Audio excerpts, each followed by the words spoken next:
I feel like I lost the same way in Rome as I did here, which is not good, I think. I don't know, you never want to lose the same way back-to-back times. And I did, and I feel like also in Madrid it was just... She had chances. That's the phrase that hurts the most, not that she played poorly, but that she had opportunities and couldn't capitalize on them. There's a unique frustration that comes with that distinction, and right now, Coco Gauff is living through it. She's practicing well, the mechanics are there, and the preparation is solid, but when the biggest moments arrive, something changes. The gap between what she produces on the practice court and what she delivers during match play has become the defining challenge of her 2025 season, and she knows it. I think I lost the same way in Rome as I did here, which is not good, Gauff admitted. You never want to lose the same way back-to-back times, and I did. I feel like Madrid was similar too, losing the same way. Those words reveal far more than disappointment. It's one thing to lose a match, every player loses. But when the same pattern keeps repeating... I don't know, I had chances, so I think just trying to capitalize more on these good points that I'm hitting and not quite finishing. So, yeah, I think that was the difference, that she was able to finish the points. A lot of time analyzing her own performances. When asked about leading 6-5 in the second set and then going up 3-1 in the third, and whether she felt she had the match under control, Gauff gave a revealing answer. You win a few games in a row and feel the momentum is on your side, but it's professional sport. I never feel completely comfortable until the match is over. That response may point directly to the heart of the problem. Even when momentum swings in her favor, she struggles to fully trust it. Instead of relaxing into the lead, she remains cautious, perhaps even tense, and at the highest level of tennis, those small mental shifts can make all the difference. The talent is undeniable, the effort is unquestioned, and the opportunities are there. But until she finds a way to break this cycle and handle those critical moments differently, the same story may continue repeating itself. And for a competitor as ambitious as Coco Gauff, that's the challenge that matters most heading into Wimbledon. I should keep my foot on the gas instead of letting up a little bit. That single sentence may explain more about Coco Gauff's current struggles than any statistic ever could. Her serve is more consistent than it was before, and she clearly trusts it more. But trusting a weapon doesn't matter much if crucial games continue slipping away. That's the paradox Gauff is trying to solve right now, measurable technical improvement that hasn't yet translated into the results she wants.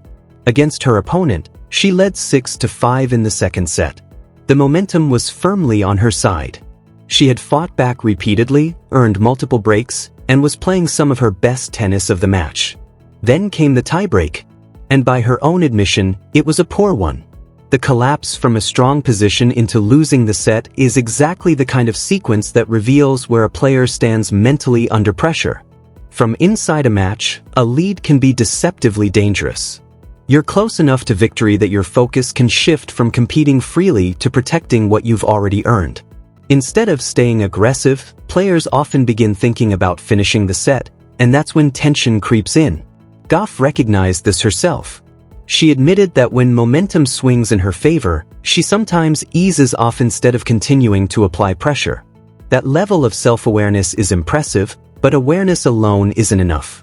The real challenge is whether she can execute differently the next time she finds herself in the same situation. Her comments became even more revealing when she discussed the psychology of playing from ahead versus playing from behind. She noted that many players become tight when they have a lead, especially against her, and she saw signs of that in her opponent. At the same time, she acknowledged that when a player falls behind, they often become freer and more dangerous because they feel they have nothing left to lose. I've been in that position, she explained. When you're playing from behind, you're a lot freer because you're just like, whatever. That observation may have been the most fascinating insight of the entire press conference. Gauff wasn't simply reviewing a loss. She was breaking down the mental dynamics that shape elite competition. She understands that trailing often creates freedom, while leading creates responsibility. When you're behind, every aggressive shot feels natural because there's little risk. When you're ahead, however, The instinct to protect the lead can quietly take over, causing hesitation, caution, and missed opportunities. Gauff's challenge is not technical, it is psychological. She knows she must learn how to maintain the same fearless mindset whether she's down a break or serving for a set. If she can solve that puzzle, the difference could be enormous. Because the margins at the top of professional tennis are incredibly small, and often the only thing separating victory from defeat is the ability to play with freedom when the pressure is greatest. That's not a technical adjustment. It's one of the most difficult psychological challenges in professional sports, and the athletes who master it are usually the ones who win major championships year after year. Earlier, Coco Gauff described the freedom that comes with playing from behind, the mindset of whatever, where there's less fear, less pressure, and more willingness to take. How you played? I think at US Open it did a lot more, but honestly this time it didn't. I wasn't really nervous. I was nervous in my first round, but after that I wasn't really nervous going into today, and I wasn't really thinking about it. I think I learned from my US Open experience, so I don't really think it played a result. Competitive identity around treating every point as its own battle, regardless of whether he was leading or trailing. At just 21 years old, Gauff is already identifying this exact mental hurdle, and that level of self-awareness is significant. When asked whether the pressure of being a defending champion affected her performance, Gauff gave an honest and revealing answer. She admitted that the pressure had impacted her much more during her US Open title defense, but this time she didn't feel it played a major role. She said she was nervous in the first round, but not going into this match. More importantly, she explained that she learned a great deal from her US Open experience and believes she has grown considerably since then. Then came the statement that may define this entire moment in her season. She feels like she is a better player now, but she simply didn't show it when it mattered most. That's a very different kind of disappointment. It's not the frustration of being outclassed by a superior opponent. It's not the feeling of running into someone who played the match of their life. It's the realization that the improvement is there, the progress is real, and yet it didn't appear on the scoreboard when the pressure reached its peak. Those are often the hardest losses for elite athletes to process because they don't create doubt about talent or potential.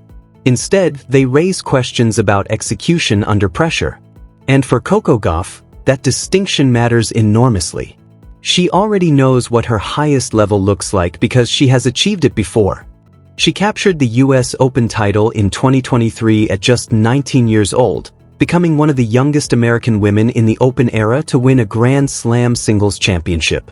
That victory changed the way the tennis world viewed her. It transformed her from a promising young star into a proven major champion. Since then, every tournament has carried a different set of expectations. Every match is examined more closely. Every defeat becomes part of a larger conversation about her future. To understand the weight of this moment, it's important to consider the environment surrounding her career. Gauff is no longer simply a talented young player trying to break through. She is one of the faces of women's tennis, a global sports figure with major sponsorships, enormous media attention, and a public profile that creates pressure far beyond the court itself. Every result is analyzed not only as a tennis match but as a chapter in a larger story. Is she continuing her rise toward multiple Grand Slam titles, or is she approaching a plateau? Fair or not, every victory and every loss gets filtered through that narrative. That's the reality of being a champion. And right now, the most important battle in Gauff's career may not be against the opponents standing across the net. It may be against the challenge she identified herself. Learning how to trust her game completely, stay aggressive when she has the advantage, and perform with the same freedom while leading that she already shows when she's fighting from behind. But here's what stands out if you watch the entire press conference closely. Coco Gauff isn't making excuses. She isn't deflecting responsibility, and she isn't hiding behind generic praise for her opponent to avoid discussing what really happened. Instead, she's sitting there after a painful defeat as the defending champion and conducting a remarkably detailed analysis of her own performance. She talks about the missed opportunities at key moments, the break points at 3-all, the backhands she failed to convert, the 5-2 lead that slipped away, and the tiebreak that unraveled. She's not speaking emotionally or searching for excuses. She's identifying patterns. And that's a level of self-evaluation that many athletes don't reach until much later in their careers. What makes this especially interesting is that the technical progress is real. Her serve has improved, and she openly acknowledges that she trusts it more than she did before. That matters because the next chapter of her season is approaching quickly. Wimbledon is only weeks away, and grass presents a completely different challenge than clay. On grass courts, strong serving becomes an even bigger advantage. The faster surface rewards aggressive first strikes, shortens rallies, and creates more free points. If Gauff's confidence in her serve is genuinely growing, Wimbledon could provide the ideal environment for that improvement to finally show up on the scoreboard. The foundation is there. The question is whether she can combine those technical gains with the mental consistency required to capitalize on them. Because ultimately, the real story isn't about her serve. It's about what happens when she's in control of a match. Can she protect a lead without becoming cautious? Can she play with the same freedom at 5-2 that she plays with at 2-5?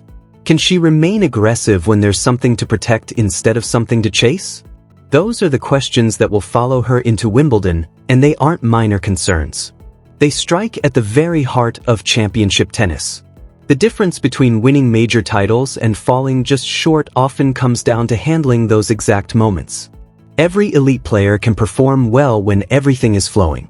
The true test is whether they can maintain that level when the finish line is suddenly within reach. What's encouraging for Gauff is that she's already asking herself these questions. In the aftermath of a difficult loss, with cameras rolling and headlines waiting to be written, she isn't offering polished cliches. She's giving genuine answers. She talks openly about failing to capitalize on positive moments, making the wrong decisions under pressure, and struggling to maintain the same mindset when leading that she has when trailing. For a player who is still only 21 years old, that degree of honesty is rare.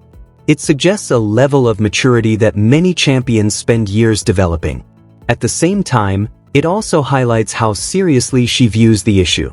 She understands that the challenge exists, and she isn't pretending otherwise. The path forward is easy to describe but much harder to execute. The talent is unquestionable. The athleticism is there. The serve is improving. The shot-making ability is proven. She already owns a Grand Slam title and has demonstrated that she can compete with anyone in the world on the biggest stages. What she's searching for now is something less visible but equally important: the ability to close matches with the same confidence she shows while fighting back into them. She wants to be just as dangerous when she's ahead as she is when she's behind. That's the next stage of her development, and it's often the stage that separates good champions from truly great ones. Wimbledon is approaching fast. The grass should complement her serving improvements. The tournament will create new storylines, new challenges, and inevitably new pressure-filled moments. At some point during those 2 weeks, Gauff will likely find herself holding another lead in another crucial match. When that moment arrives, the questions raised in this press conference will return. Was this loss simply a temporary setback on the road to further success? Or is it part of a larger pattern that's